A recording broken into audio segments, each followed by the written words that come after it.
Welcome to కీటాక్. చేపలకి ఎర వేయబోతే సొరొచ్చి చేయి కొరికేసిందట. ఏపీ రాజకీయంలో సంక్షేమ పథకాల గురించి జరుగుతున్న చర్చలు, ఎదురుచూపులు చూస్తే ఇదే గుర్తొస్తోంది. జగన్కి మించిన సంక్షేమం ఇస్తామని, సంక్షేమ పథకాలతో కొత్త చరిత్ర సృష్టిస్తామని హామీలిచ్చిన కూటమి ప్రభుత్వం పథకాల అమలు విషయంలో మాత్రం తడబడుతోందా?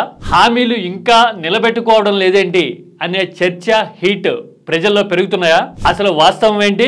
కూటమి ప్రభుత్వంతో పోలిస్తే జగన్ మెరుగ్గా పథకాలు ఇచ్చారు, అమలు చేశారు అనే చర్చ పెరుగుతూ ఉండడానికి కారణం ఏంటి? అసలు తొలి 10 నెలల కాలంలో కూటమి ఏం చేసింది, జగన్ ఏం చేశారు, కంపారిటివ్ గా చూద్దాం.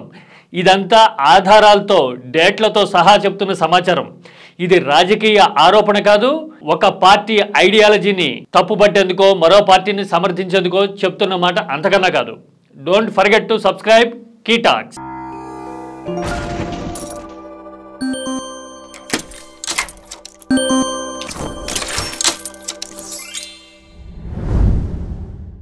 సూపర్ 6 హామీల అమలు ఎప్పుడు అనే చర్చ ఏపీ మొత్తం జరుగుతోంది. ఎందుకంటే సంక్షేమ పథకాల విషయంలో జగన్ ఇప్పటికే జనం మనసుల్లో చెరగని ముద్ర వేశాడు అనే ఒత్తిడే దీనికి కారణం. అంటే కూటమి ప్రభుత్వం మీద అంచనాలు భారీగా పెరగడానికి జగన్ ట్రాక్ రికార్డే ఒక కారణం. 9 నెలలు అవుతున్నా ఇప్పటికీ గ్యాస్ సిలిండర్లు తప్ప మిగతా హామీలేవి అమలు కాలేదు అనే ఆలోచన జనంలో మొదలైపోయింది. దీనికి కారణం ఏంటో చూద్దాం. జగన్ ఏం చేశారో చూద్దాం. 2019 అక్టోబర్ 10న వైఎస్ఆర్ కంటి వెలుగు అనే పథకాన్ని జగన్ ప్రారంభించారు. 3,400 కోట్లతో జగన్ అన్న విద్యా దీవెన, 2019 నవంబర్ 14న నాడు నేడు పేరుతో ప్రభుత్వ బడుల ప్రక్షాళన, ఇంగ్లీష్ స్కూళ్ల ప్రకటన వచ్చినాయి. వైఎస్ఆర్ రైతు భరోసా, మత్స్యకార నేస్తం లాంటి పథకాలు కూడా తొలి 9-10 నెలల కాలంలోనే మొదలయ్యాయి.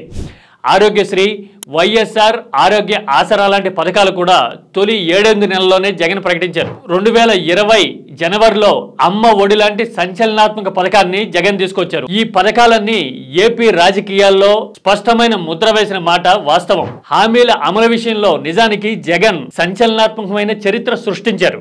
ఎలాగంటే ఇచ్చిన హామీలు నిలబెట్టుకోవడానికి 5 ఏళ్ల సమయం ఉంటుంది, 5 ఏళ్లలో మేము ఎప్పుడైనా చేయొచ్చు అన్నట్టుగా జరిగే రాజకీయాన్ని జగన్ మార్చి చూపించారు. ఇచ్చిన హామీలన్నింటిలో 3/4 హామీల్ని జగన్ తొలి 10 నెలల్లోనూ, సంవత్సర కాలంలోనే నిలబెట్టుకోవడాన్ని ఏపీ చూసింది. అందుకోసమే ప్రస్తుత కూటమి ప్రభుత్వ పరిపాలనని జగన్తో పోల్చి చూసే పరిస్థితి ఏపీలో మొదలవుతున్నట్టు కనిపిస్తోంది. ఎందుకంటే తల్లికి వందనం లాంటి పథకాల మీద ఏపీలో విస్తృతంగా చర్చ జరిగింది. 2-3 పిల్లలుంటే ఇంటికి 30 నుంచి 45 వేల వరకు వస్తాయి అనే ఆశ, ఆకాంక్ష ఏపీ మొత్తం వ్యాపించింది. పేద, దిగువ మధ్యతరగతి వర్గాల్లో సంక్షేమ పథకాల మీద భారీ అంచనాలున్నాయి. ఇలాంటి సమయంలో పథకాల కోసం ఆర్థిక ఇబ్బందులు ఉన్నాయనో కూటమి ప్రభుత్వం తాత్సారం చేస్తూ ఉంటే జగన్ ప్రభుత్వంతో పోలిక తెచ్చి రాజకీయంగా చర్చ చేస్తున్న పరిస్థితి పెరుగుతోంది. దీనికి తోడు 2014-19 మధ్యకాలంలో ఇచ్చిన హామీలు, ప్రకటించిన మేనిఫెస్టో అమలు విషయంలో చంద్రబాబు వ్యవహరించిన తీరు మీద కూడా ఇప్పుడు చర్చ జరుగుతోంది. చాలా మందికి గుర్తుండే ఉంటుంది. 2014 ఎన్నికల్లో, రాష్ట్ర విభజన జరిగిన తర్వాత తొలిసారిగా జరిగిన ఎన్నికల్లో చంద్రబాబు ప్రతిష్టాత్మకంగా రైతు రుణమాఫీ హామీ ఇచ్చారు. ఆర్థిక కష్టాలు, రాజధాని ఎక్కడో తెలియని పరిస్థితుల్లో రుణమాఫీనా అని చాలా మంది ఆశ్చర్యపోయినా, ఎన్ని వేల కోట్లు ఖర్చైనా సరే నేను చేసి చూపిస్తాను అని ఎన్నికల్లో ప్రచారం చేశారు. తీరా ఎన్నికలు గడిచిన తర్వాత, కుదింపులు మదింపులు జరిగిన తర్వాత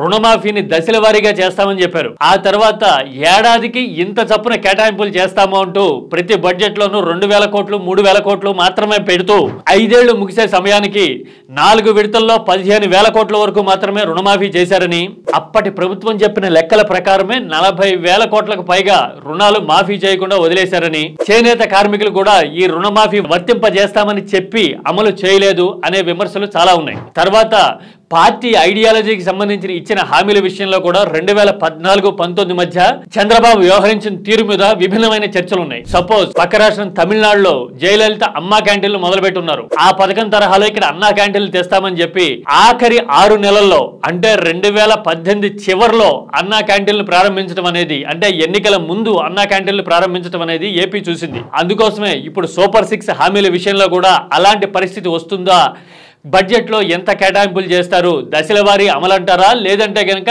అమలు చేసి చూపిస్తారా అనే చర్చ జరుగుతూ ఉంది. మీరేమంటారు? సంక్షేమ పథకాలు, హామీల అమలు విషయంలో జగన్ పరిపాలనకి, కూటమి ప్రభుత్వానికి పోలికుందా?